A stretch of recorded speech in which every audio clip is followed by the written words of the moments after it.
Olá, boa noite a todos. Vamos hoje, né?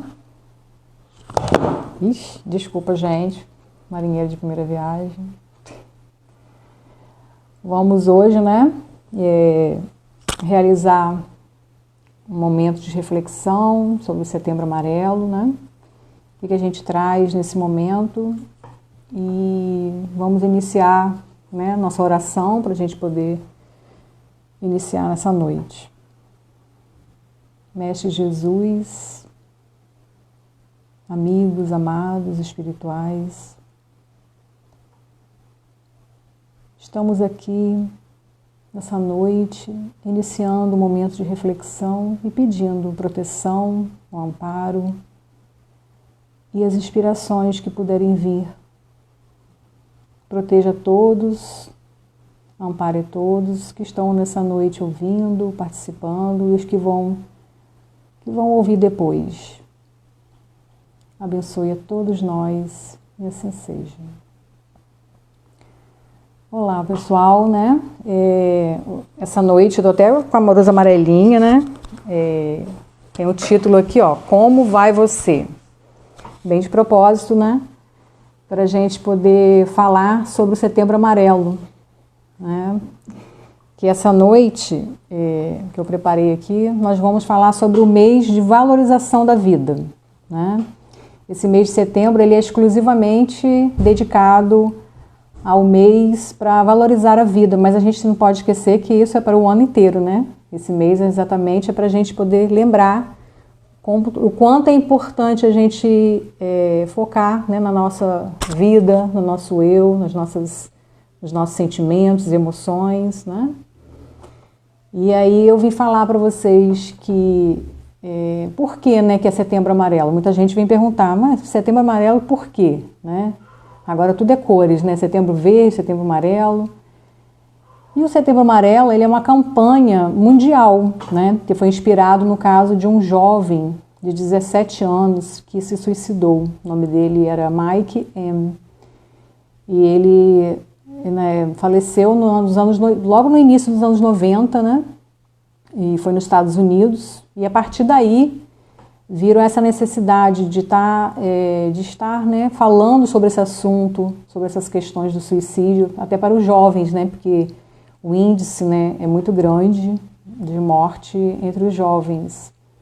E aqui no Brasil, essa ideia, essa campanha, né, do Setembro Amarelo, ela iniciou em 2015. E esse ano de 2024, o lema é, né, se precisar, peça ajuda. Então esse é o lema. E ontem, né, que foi dia 10 de setembro, foi o Dia Mundial de Prevenção ao Suicídio. Né? A Organização Mundial de Saúde colocou essa data, né, bem representativa, no dia 10. E a gente, enquanto profissionais de saúde mental, sempre buscamos fazer alguma campanha, fazer alguma atividade, roda de conversa, palestras, né, em vários setores, escolas, locais de trabalho, né, empresas, todas as pessoas estão buscando falar, né, sobre essa importância aí falar sobre o suicídio, né? Mas há aquelas pessoas também que são contra, tá? Tem aí um grupo de pessoas, né, que estão indo contra a mão, vamos dizer assim, que eles acham que não deve falar, porque vai estar incitando, né, o desejo de muitas pessoas cometer o suicídio por falar, né, por estar o mês todo focado só nisso. Então, assim, há umas controvérsias também, pessoas contra, pessoas a favor, né? Mas vamos aos dados, né? O número de suicídio entre jovens no Brasil cresceu 6% ao ano. Isso é uma base de dados de 2011, entre 2011 e 2022, né? E aí pegando também o período de pandemia, né? Isso aí é o portal, esses dados eu tirei do portal da Fiocruz, tá?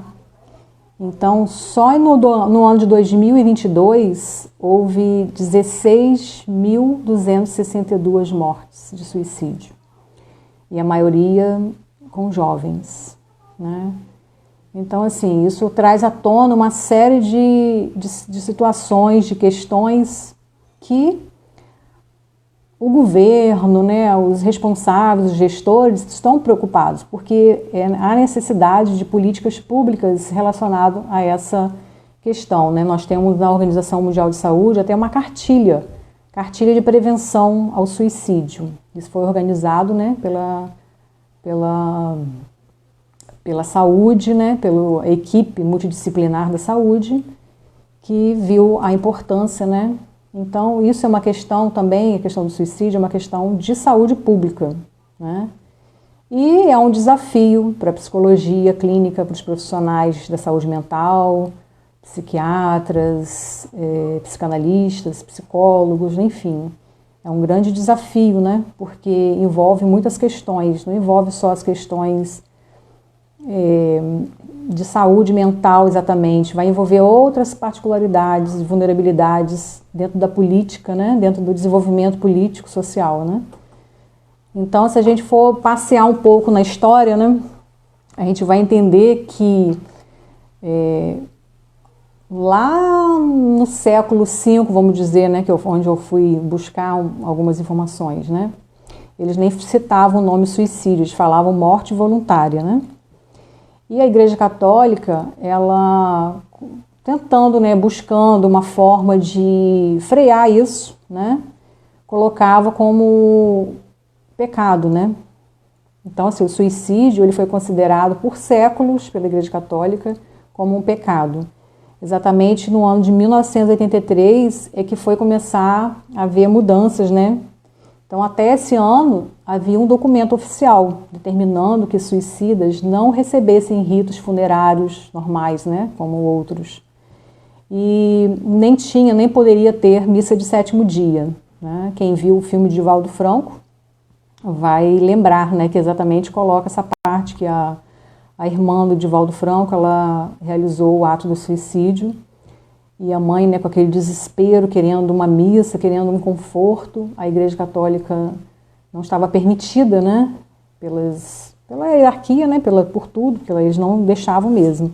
Por mais que conhecesse o local, as pessoas, conhecessem, né, a família, mas eles não realizaram, né, a missa, a funerária. E então, assim, para a família também é muito triste, né? Porque a família quer um conforto, a família quer aquele momento de acolhimento, porque a dor é tão grande e precisa, né, desse suporte.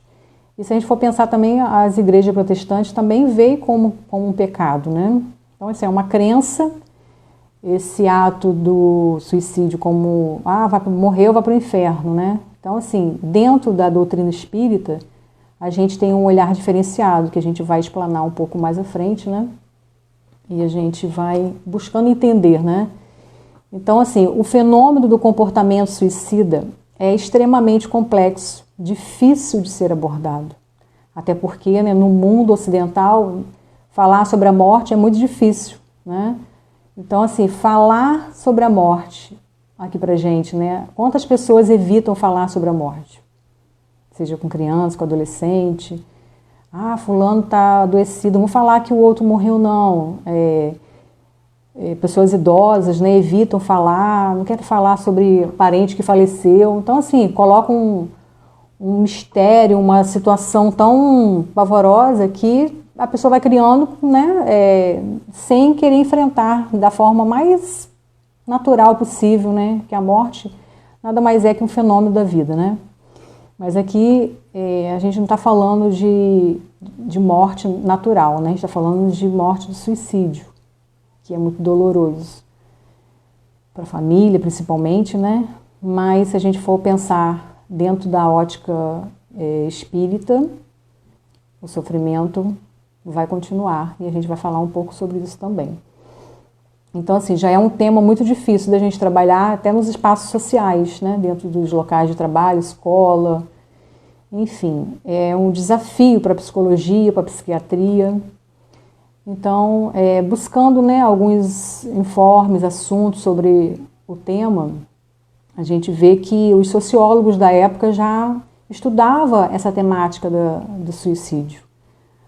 Tem um sociólogo francês, que é o Durkheim, ele tem um livro intitulado O Suicídio, né? Se vocês quiserem ler, né? Tem O livro também de Karl Marx, que é outro sociólogo. Ele também tem um livro que fala sobre o suicídio. O tema é esse, né? O título do livro é esse, Sobre o Suicídio. E eles vão falar, eles vão entender, que eles começam a estudar essa dinâmica social, né? Para buscar entender isso aí lá, né? Na Europa. E eles começam a observar que cada sociedade possui uma disposição definida de indivíduos doados voluntariamente para o suicídio. Então, até a gente foi entender, né, existe aquele grupo de pessoas materialistas, né, que não vai ter perspectiva da vida espiritual, de uma vida futura. Então, eles têm essa perspectiva de uma disposição para esse ato, né, do suicídio. E já eles falam, né, que a sociedade capitalista, né, fundada na exploração, marcada na opressão, pela desigualdade social, competitividade e pelo individualismo, também é uma grande possibilidade. Então, assim, tanto do lado de lá quanto do lado de cá, a gente pode observar que isso são questões complexas, né? E sim, que a gestão, o governo precisa trabalhar dentro das políticas públicas, né? Então, assim, a prevenção do comportamento suicida deve iniciar na família. Então, a prevenção do comportamento suicida deve iniciar dentro de casa, na família, conversando com crianças, com adolescentes, com os adultos, observando uns aos outros, né? Para poder perceber o que está acontecendo, está sentindo o quê, ter esse contato das relações para poder ter essa observação, esse olhar, né? Às vezes a gente está nessa vida corrida e a gente acaba não, né, chegando ao outro dentro da própria casa, né? E falar, ó, tá tudo bem? E aí, como é que foi seu dia? E às vezes a pessoa está quietinha ali, a gente está correndo, faz outra coisa e não tem essa oportunidade, né? De chegar para o outro e perguntar como é que foi, como é que você está, como diz minha blusa aqui, né? Como vai você, né? Então, assim, eu entrei no site até do Conselho Federal de Psicologia, né? Tem uns artigos falando sobre suicídio, sobre esse desafio, né, para a psicologia. E eu coloquei esse texto aqui, que coloca assim, que a prevenção do comportamento suicida deve iniciar na família, falando sobre a morte, sobre a valorização da vida. E geralmente este é um assunto que a família esconde, a família evita, por acreditar que os filhos pequenos não terão recursos psíquicos para enfrentar a situação. Às vezes a gente acha que as crianças não vão ter condições de entender certas questões da vida e eles acabam nos surpreendendo, né? Que tem crianças que até ensinam, as crianças vêm para ensinar a gente, eles agem com uma naturalidade, eles falam de uma forma tão simples que a gente olha assim, foi tão rápido, né? E de entender, de falar sobre o assunto. Então é uma questão nossa mesmo, né? Nós como adultos, que às vezes a gente tem essa dificuldade de falar. E a criança veio trazendo essa leveza, né? Essa tranquilidade de falar sobre o assunto, né? Então, assim, a importância, aqui também fala sobre a importância das escolas, falar sobre esse assunto, inserir, organizar programas psicoeducativos sobre valorização à vida. E assim, né, vai estar resgatando os valores como a fraternidade, a harmonia, o respeito, dando suporte, preparando as crianças para enfrentar as dificuldades, né? Vou tomar um pouquinho de água, gente.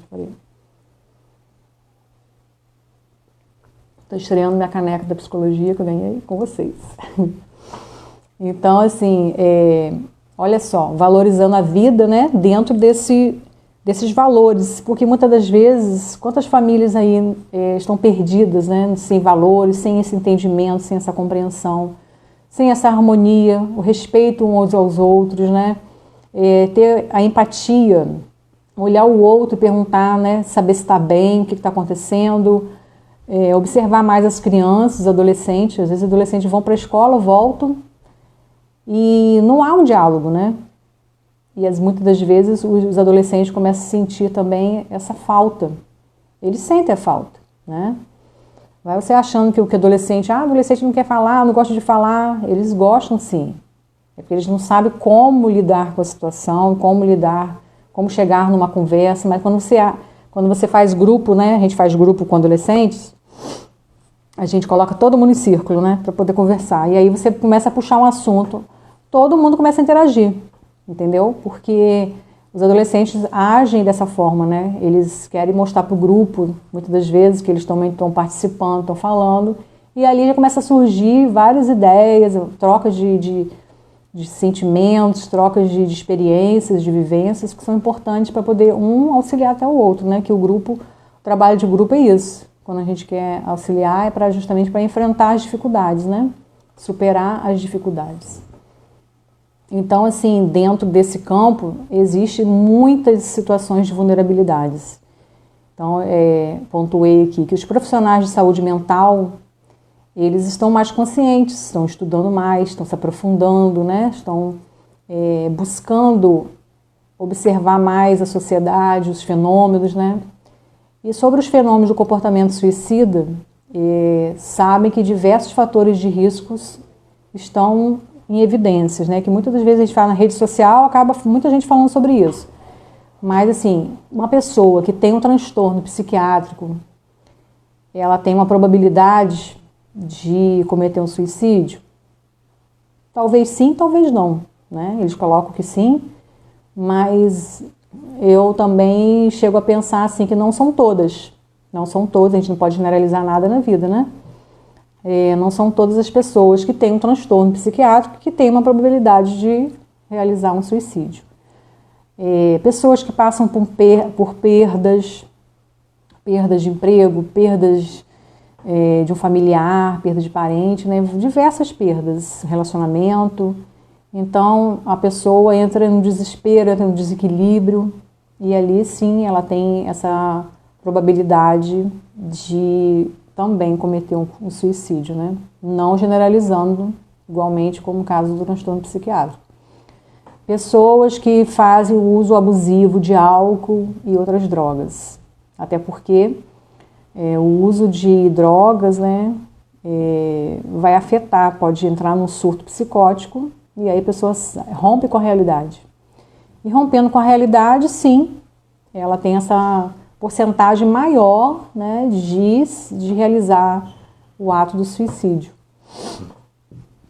Pessoas que fazem uso de medicamentos sem controle, pessoas que, eu não estou dormindo direito, vai lá tomar medicação por conta própria, ou às vezes o médico vai lá, passa uma medicação e a pessoa não faz o uso correto, por conta própria, né? Aí depois retorna.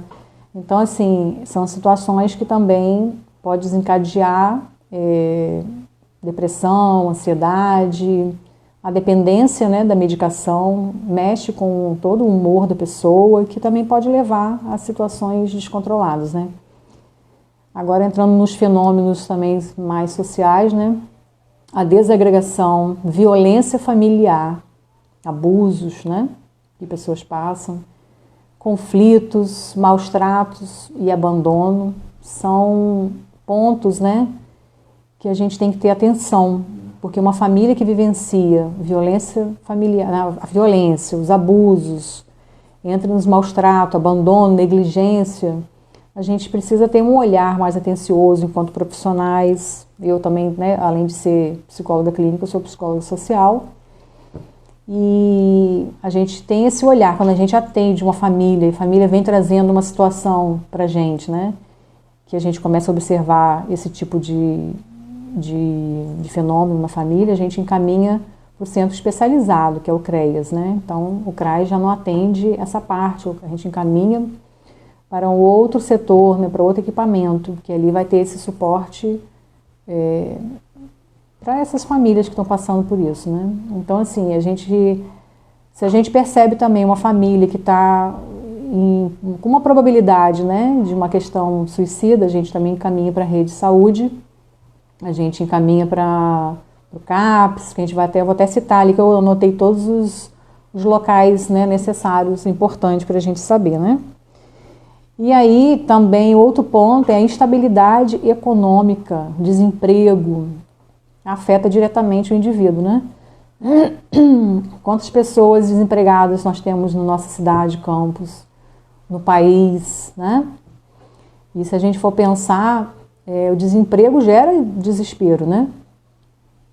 Como que vai pagar as contas, como que vai se alimentar, quem que vai sobreviver, pessoas que pagam aluguel, né? Então, assim, eu quando atendo no CRAS, eu sempre ouço a família, eu falo assim, ó, eu sempre me coloco também no lugar do outro, né? Isso é importante, né? E a gente vê, a gente sente no olhar, na fala, de realmente quando a pessoa está precisando, a gente sente a dor, né, na fala, a fala chega a tremer, o olho lacrimeja, as falas, né, das pessoas, a gente sente quando a pessoa realmente está numa situação de extrema vulnerabilidade. E essa importância da gente ter esse olhar, né, e conversar, fazer um diálogo reflexivo. Eu aproveito o momento que eu estou ali, faço um diálogo reflexivo, falo, não, vamos tentar resolver, aí vou inserir essa família no acompanhamento, é onde a gente faz um plano, a gente trabalha assim, né? A gente faz um plano de acompanhamento que a gente vai pontuar onde que é a vulnerabilidade daquela família. E aí a gente vai caminhar juntos, né, a partir desse momento do acompanhamento, onde a gente vai colocar onde a gente vai superar, como que a gente vai superar essas dificuldades, né? E a gente faz os encaminhamentos para redes também setoriais, para as redes, né? A gente vai articular com a rede de serviços do município, da saúde, para a educação, a questão habitacional também. Então a gente vai observando onde que é a necessidade, qual é a necessidade da família, qual é a vulnerabilidade dela, né? E o interessante é a gente falar sobre questão dos sentimentos também, que inclusive Joana de Ângeles cita muito, né, nos livros dela, na série psicológica da Joana de Ângeles, né, ela até cita sobre os gigantes da alma, né? Ressentimento, ciúme e inveja. Ela coloca esses três como gigantes da alma. Olha só, gigantes da alma, gente. Porque quando a pessoa passa por está vivenciando ressentimentos, ciúme, inveja, vamos colocar o ódio, esses sentimentos são negativos. E isso é provado pela ciência, né? Pela física, pela química, não é só, é porque é espírita, não. A ciência explica isso, né? Que a verdade o espiritismo é ciência também, né? Mas eu estou falando assim em termos, se a gente for analisar o corpo biológico, né? Como que é afetado quando a pessoa está com esse ressentimento, com esse ciúme, com essa inveja. O campo biológico é afetado, né? E tem provas e estudos que falam que a imunidade do organismo ela cai, porque, imagina, as primeiras células, as maiores células que a gente tem no organismo são os neurônios, né? Que ficam na cabeça. Então, assim, os neurônios são os primeiros a serem afetados, as primeiras células a serem afetadas. Né? E a partir daí, as segundas vêm dentro da parte imunológica, né? Os leucócitos e todos esses que formam aí a parte da imunidade. Então, essas são as segundas que são afetadas, que são as maiores do corpo, né? Então, se a gente for pensar, a partir daí, começa a correr na parte sanguínea do nosso corpo todinho. E aí pode gerar outras doenças, né? Que a psicossomática, ela vem explicar sobre isso também.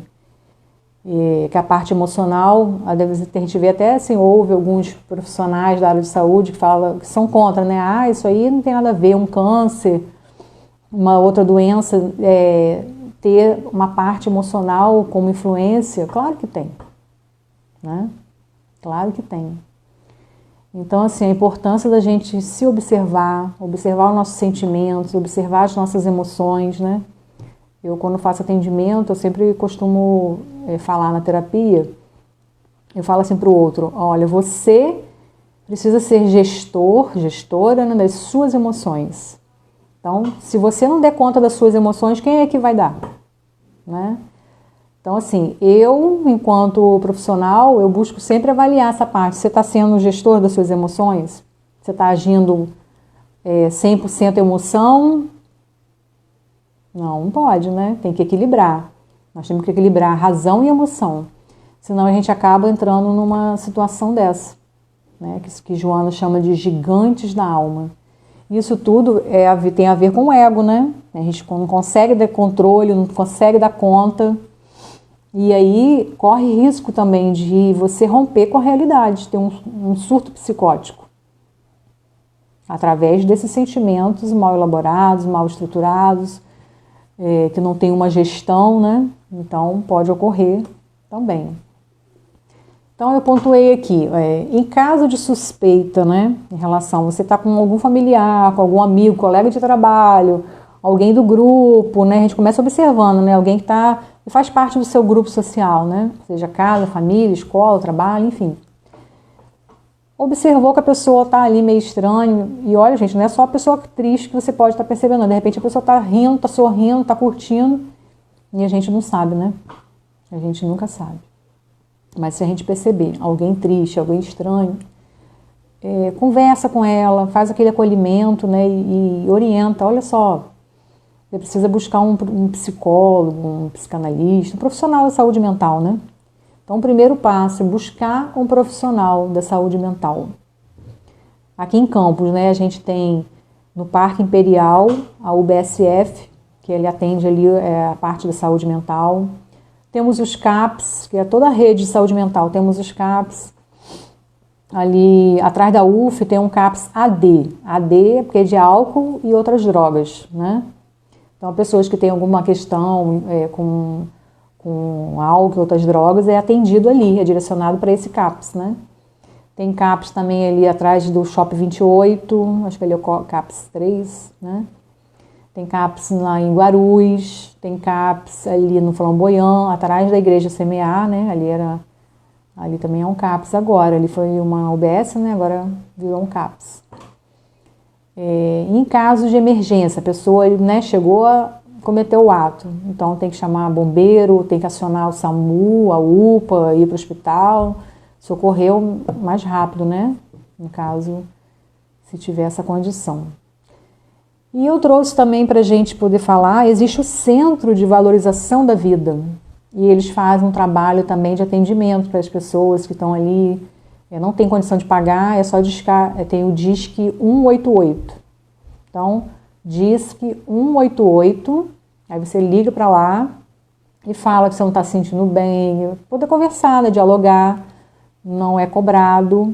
E aí você pode também, né, ser orientado, ser ouvido, ser acolhido, não é isso? Vocês podem estar divulgando isso também. E tem um site, né, que é www.cvv.org.br, tá? Existe o atendimento fraterno também da FEB, não sei se vocês já ouviram falar, a FEB, né, que é a Federação Espírita Brasileira, eles também fazem o atendimento fraterno, né? E ali, com certeza, vai estar alguém preparado para esse atendimento, né? Não é qualquer pessoa. Aí tem o Disque 0800 20 23 222. Depois eu vou estar colocando aí, né, nas mensagens, tá? Porque as pessoas podem estar lendo, né, posteriormente, tá bom? Então, assim, identificamos, vamos buscar a rede de apoio, né? Existe rede de apoio, existem as políticas públicas, né, que façam atendimento. Não puder pagar um psicólogo, né, de repente pode buscar um psicólogo para perguntar, não tem condição de pagar, não tem como fazer um desconto, um pacote, né, a gente faz isso também, né. E aí a pessoa, né, conversando, vai entender, vai ver a dificuldade do outro, vai fazer um desconto. E há essa possibilidade também de ser atendido nas faculdades. Existe o SPA, né, que faz o atendimento da psicologia, na Estácio tem, paga um valor simbólico. A UF também tem, né, que lá tem faculdade de psicologia, atende de graça, porque é faculdade federal, né, e tem também no ISICENSE. O ISICENSE também paga uma taxinha, né, não lembro quanto, mas existe também, hoje em dia, a gente sabe, né, que muitas igrejas, tem a Igreja Batista aqui próximo, na Igreja Batista do Flamboyant, que faz atendimento, que eu sei. Existe a igreja também a Igreja Católica, eu acho que eu já ouvi falar ali do IPS, tem atendimento com psicólogo, tem atendimento com assistentes sociais, enfim, buscar esses apoios, né? Não deixar isso passar, porque é importante a gente ter esse olhar, né? E aí eu anotei umas frases aqui que a gente costuma muito ver nas redes sociais, ler, como pessoas colocam lá, isso é drama. Gente, não é drama. Aí eu fui colocar ali, não é drama, não é para chamar atenção, nem é falta de Deus, não é frescura, Não sofra em silêncio. Busque ajuda, né? Falar é a melhor solução. Converse com uma psicóloga. Cuidar da mente e das emoções é cuidar da vida. Você não precisa carregar tudo sozinho. Converse com a psicóloga. Então são frases assim para estimular, para dar esse suporte, dar esse apoio, né? E aí, né, a gente concluiu essa parte, né, da psicologia. Vamos agora adentrar a parte espírita, né, que a gente, o que a gente entende, o que a gente aprende, o que a gente tem, né, de suporte dentro da doutrina espírita. E aí eu trouxe, né, o Livro dos Espíritos. O Livro dos Espíritos traz ali nas questões, né, de 900, pergunta 943 até a 957, ele vai falar sobre o desgosto da vida e fala sobre o suicídio.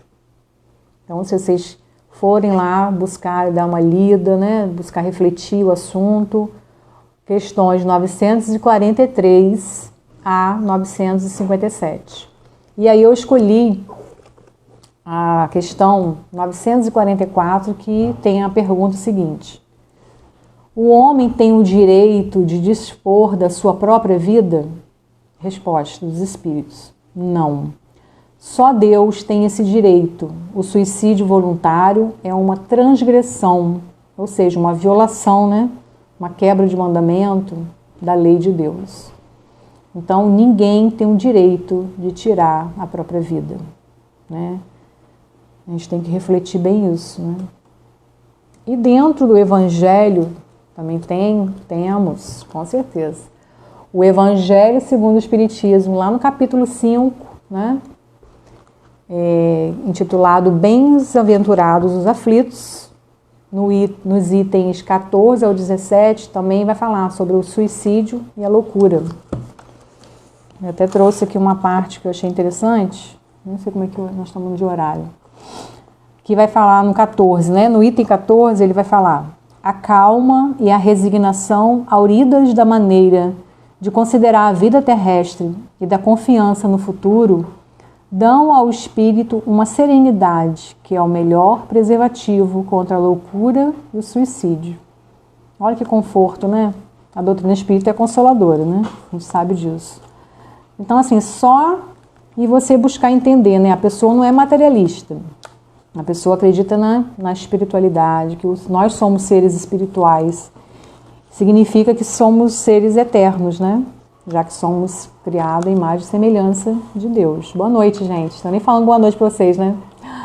Estou focada aqui, não falei boa noite. Sou muito de online, tenho um pouquinho de dificuldade de estar dialogando assim online, tá bom? Tenho 30 minutos, calma um pouquinho. Tá bom, obrigada. Então, assim, a gente for pensar, né, a doutrina é consoladora, então ela dá essa confiança, essa certeza que a gente tem no futuro. Então, se a gente for refletir, nós temos um futuro pela frente. Então, assim, o que eu posso fazer hoje, no presente, de bom, de melhor para mim, para minha vida, para que eu possa, no futuro, estar bem, né, gozar de uma vida boa, melhor, isso. Então, se a gente tem essa reflexão e essa certeza, a gente vai buscar entender que o suicídio não é uma opção, né? E aqui também tem outra parte que eu trouxe lá no item 17, que o Espiritismo vai apresentar-nos os próprios suicidas, a informar-nos da situação desgraçada em que se encontra e a provar que ninguém viola impunemente a lei de Deus, que proíbe ao homem encurtar a sua vida. Aqui ele está falando do próprio espírito, né? O próprio espírito, quando ele realiza esse ato, né, do suicídio, já teve várias informações, né? A gente sabe disso, que eles voltam para falar do sofrimento. Lembrando, gente, é muito bom ressaltar isso, que nós não somos iguais, nós não temos as mesmas bagagens, portanto, quando alguém comete suicídio, nunca vai ser igual ao outro, né? O sofrimento de cada um é um. Então, gente for lembrar, né, o suicídio mais comentado dessa história toda, né, Judas. Judas cometeu o suicídio por desespero, porque traiu Jesus, né? Então, Judas entrou nesse desespero, né? E ele teve, como é que fala, né? As experiências posteriores, né, pós-morte, de sofrimento dele.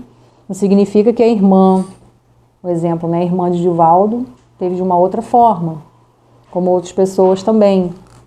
E a gente sabe que a gente tem até, né, vários livros, né, livro de memória de suicida da Ivone do Amaral Pereira, e ele é bem tenso, né? Quem já leu, quem já estudou, quem já fez esse estudo, sabe da intensidade que é apresentado nesse livro. Foi um livro que foi publicado em 1956 pela FEB, né? E o Espírito Charles vai direcionando ele todo o trabalho com a Ivone, né? Todo o processo informativo pra gente. E eu até me lembro, né, que quando a avó dos meus filhos, né, quando eu vim morar em Campos, eu dormia lá na parte de um quarto que era cheio de livros espíritas. E tinha o livro Memória do Suicida. E eu, muito curiosa, na hora de olhar os livros lá, ela: olha, você não lê esse livro não, não lê esse livro não, que é o maior perigo. Então, assim, tinha toda aquela ideia, né, de que era perigoso, de que não era interessante. Tem gente que já relatou que já passou mal ao ler, né, enfim. O daqui de casa é bem explicadinho, está até bem cheio de anotações, que o Léo fez o estudo já. E tem várias anotações que ele colocou, exemplificando outras informações de livros dos espíritos, dos médios, enfim, de toda a rota, né, dos livros de Allan Kardec. E é interessante a gente ler, sim, para a gente poder estudar e entender e buscar também refletir que não é igual para todo mundo. Foi para eles daquela forma, mas para outros pode ter sido diferente. Até porque cada um traz em seu íntimo as suas próprias experiências, né? Suas profundidades. Então, assim, ele coloca que o espírito tem, assim, vários motivos a contrapor a ideia do suicídio. Qual é? A certeza de uma vida futura. Então, se a gente tem a certeza de uma vida futura, se a gente tem clareza de pensamento, óbvio, né, que se a pessoa não está em desequilíbrio, com algum transtorno, ela vai ter clareza de pensamento e vai refletir o assunto. E vou colocar uma experiência aqui, né, que eu tive quando eu tive o diagnóstico, né, de que eu estava com câncer de mama. Eu lembro que, lógico, quando a gente recebe um diagnóstico assim, acontece um momento da negação, você nega. Então eu falei, gente, se eu não quiser, né, falei com um amigo médico, eu falei, se eu não quiser realizar o tratamento da quimioterapia, porque é um tratamento agressivo, já sabia, né, que o cabelo ia cair, e aí eu falei, se eu não quiser fazer, né, óbvio, nós temos livre-arbítrio, né, e aí ele me respondeu, aí seria um suicídio, né, aí aquilo me impactou de uma forma assim tão profunda, que eu falei, nossa, não posso fazer isso, né. E aí daquele momento ali, eu criei uma coragem moral para poder enfrentar esse desafio, acho que o maior desafio da minha vida. Então eu encarei com fé, com confiança em Deus, com força, e muitas das vezes eu me colocava na situação com esse pensamento. Eu falava assim, se Deus me der a cura do corpo, tudo bem, mas o mais importante para mim é a cura do meu espírito. Porque a gente, quando passa por uma situação de doença, de adoecimento, assim, a gente faz uma modificação, né? A gente muda, a gente se transforma, né? De algum jeito que você jamais vai ser a mesma pessoa, né? Então a gente rompe com conceitos, transforma seu ego, né, de uma maneira melhor, na conquista de si mesmo, né? Então, o objetivo maior que eu sempre coloquei foi a cura do meu espírito. Se eu tivesse a cura do meu corpo, colocava isso para Deus, né? Seria, lógico, de grande importância para mim. Então, assim, eu citei aqui Memórias do Suicida, mas tem outros livros, né, que falam sobre isso. Tem um filme do Divaldo Franco, a novela Viagem, né? Quem lembra da novela Viagem? Que tinha, né, o Alexandre, e vem toda uma história, né, vem toda uma situação ali envolvida. Então, assim, nós temos um vasto repertório aí para a gente estudar, ler, né, entender. Eu trouxe também o livro da Joana de Ângelo, né, de Valdo Franco, O Ser Consciente. A gente faz o estudo, né, no grupo. E aqui no Ser Consciente, a Joana de Ângeles tem um capítulo intitulado O Homem Psicológico Maduro. Capítulo na página 21, exatamente. Então, anotei ali. Então, o homem psicológico maduro, ela vai dizer, o ser humano é o mais alto e nobre investimento da vida. Momento grandioso do processo evolutivo que, para atingir a sua culminância, atravessa diferentes fases que lhe permite a estruturação psicológica, seu amadurecimento, sua individuação. Olha que lindo, gente. Então, assim, nós atravessamos por várias fases, tanto aqui nessa vida, né, como nessa experiência. Eu, na minha experiência quanto Beatriz, estou atravessando várias fases, que está trazendo para o meu processo de evolução grande importância, né? Grandes propostas, a conquista do meu eu maior, do meu self. E aí a gente analisar que para que isso aconteça é necessário passar por dores, né? Aquilo que a gente mais evita, né? Quem quer sentir dor? Quem quer passar por sofrimento? Quem quer enfrentar os sofrimentos? Né? A gente fala, meu Deus, não posso passar por esse sofrimento, não posso. Mas é através das experiências dolorosas que a gente avança. Se a gente está no mundo de provas e expiações, né? Todo mundo vai passar por alguma prova, todo mundo que está aqui inserido, né, nesse contexto vai passar por uma prova ou uma expiação, ou as duas coisas. Então, é necessário a gente pensar, né, na busca do fortalecimento dos nossos sentimentos, das nossas emoções, para que a gente consiga estar bem estruturado, como a Joana colocou, né, o homem psicológico maduro, ele está preparado, ele está com o psicológico fortalecido para enfrentar, né, essas situações dolorosas, que já está ali, que nós todos, antes de a gente vir para cá, a gente tem ciência disso, estamos sabendo e aceitamos essa proposta planejada para que a gente consiga atravessar e superar aqui na Terra. Ninguém veio para cá sem saber. Todo mundo veio sabendo e aceitou.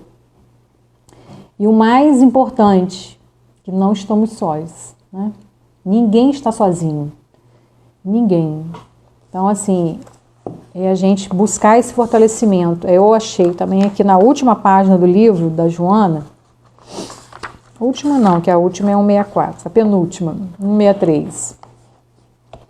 Ela coloca aqui, a conquista de si mesmo resulta, portanto, do amadurecimento psicológico, pela racionalização dos acontecimentos e graças às realizações da solidariedade que facultam a superação das provas e dos sofrimentos, os quais passam, então, a ter um comportamento filosófico dignificante.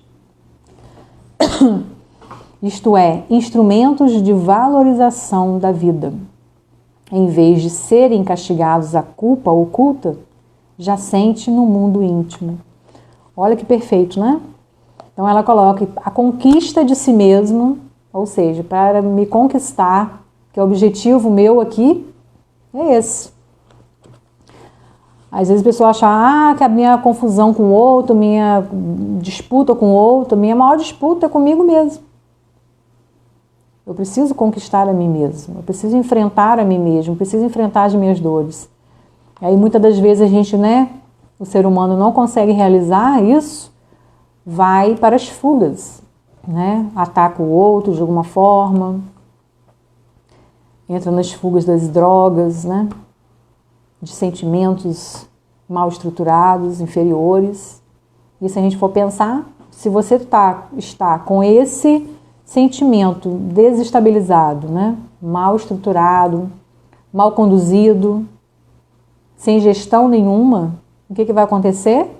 Você vai abrir um campo para obsessão, que é uma outra temática, né? Importantíssima, E sábado a gente vai estar junto falando sobre esse assunto, quem tiver interesse. Sábado pela manhã a gente vai estar lá no grupo falando sobre obsessão, tá? Então, assim, é um processo que você busca trabalhar, né? Então, assim, abrindo sintonia com esses sentimentos negativos, você vai sintonizar com espíritos inferiores. Eles vão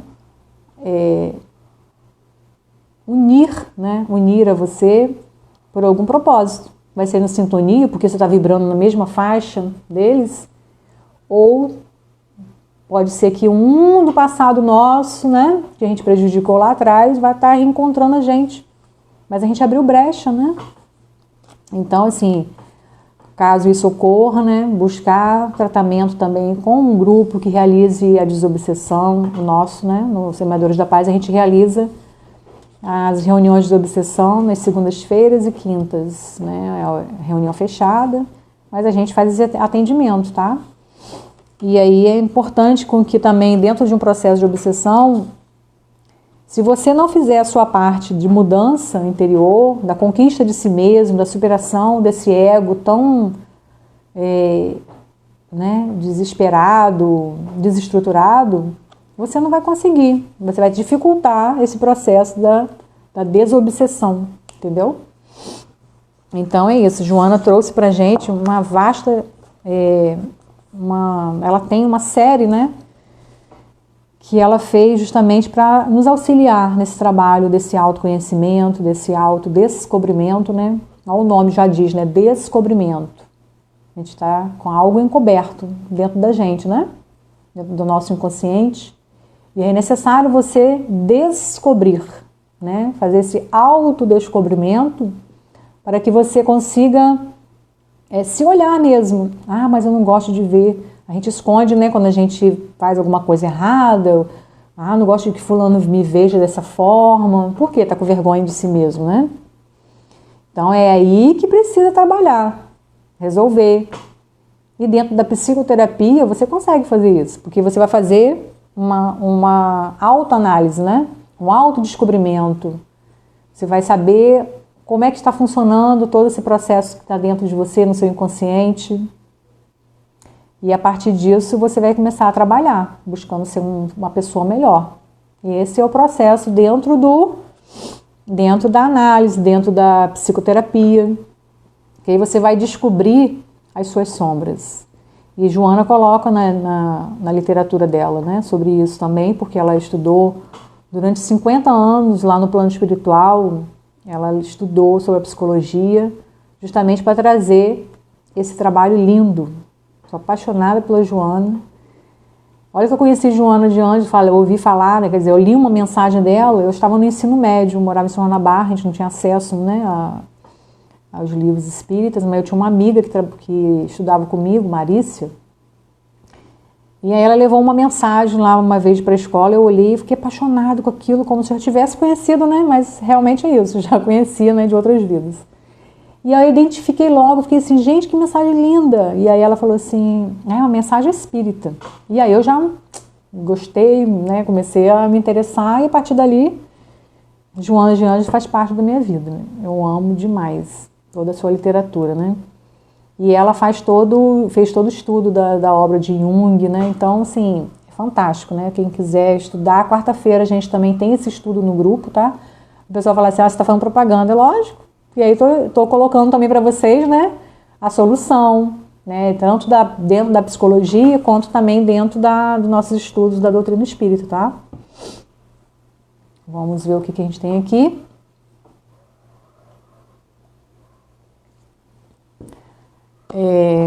Hoje é quarta-feira, né? Ontem, na terça-feira, todo final de reunião, Diego, né, sempre nos coloca um presente de uma mensagem, né? E ontem, né, ele, até falei brincando, meu Deus, a mensagem dele foi um presente para mim. Aliás, para todos nós, né? Quem quiser acessar, Léo já publicou isso, já compartilhou todos os grupos. Inclusive, ele ficou lá um tempão editando. E aí eu peguei só uma partezinha bem pequena, porque a mensagem dele é bem grande, né?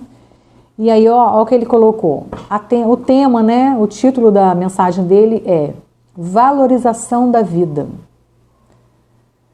E aí ele começa perguntando, o que é a vida? O que é viver? A vida foi nos dada por Deus. Viver é de suma importância para nós que tivemos a oportunidade de reencarnar. Olha só, que magnífico, né? Aí ele vai e continua. Eu estou do outro lado agora, mas é apenas estar vivo o que interessa ou é o que se faz enquanto está vivo, encarnado? Os nossos atos, os nossos gestos, os nossos amores, as nossas relações, como nós agimos, como nós fazemos e como nós fazemos com estas relações. Isso é o que vai importar. Olha só, ele dá a dica pra gente também.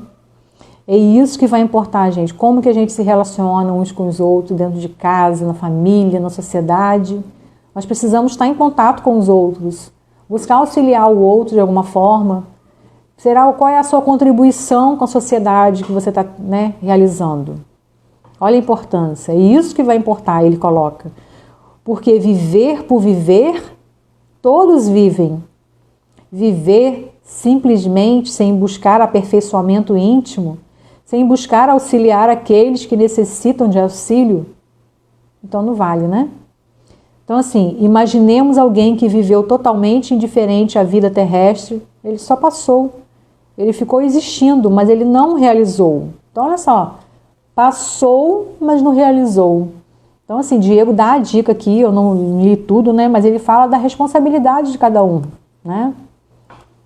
Então, quantas vezes a gente fica preso, fixado, né, uma monoideia, que isso vai causar uma obsessão, pessoas com transtornos, às vezes, né, ali começa a desenvolver transtornos, porque a pessoa com uma obsessão, ela começa a desenvolver o desequilíbrio, né, é um desequilíbrio a obsessão, né, e aí pode ocorrer rupturas da realidade, que aí entra no surto psicótico, isso tudo vai levar a pessoa a um desequilíbrio total, né.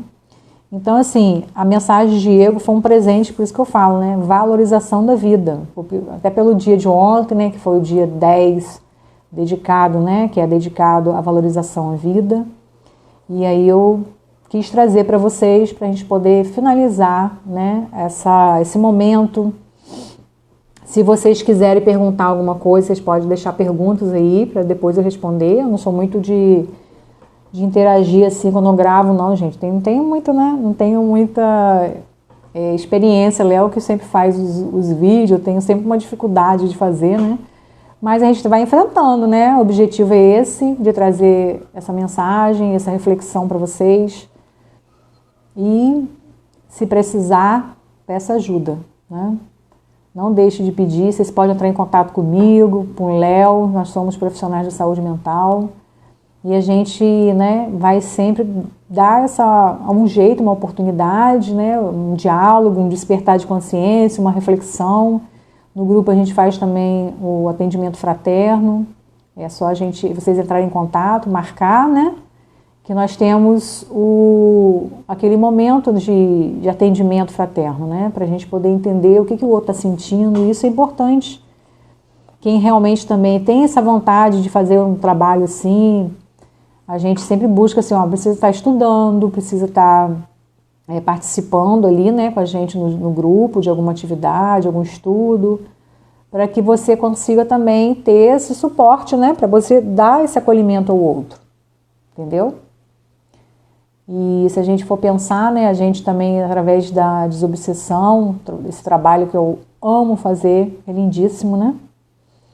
E eu me sinto como se estivesse fazendo uma psicoterapia. Que na verdade né?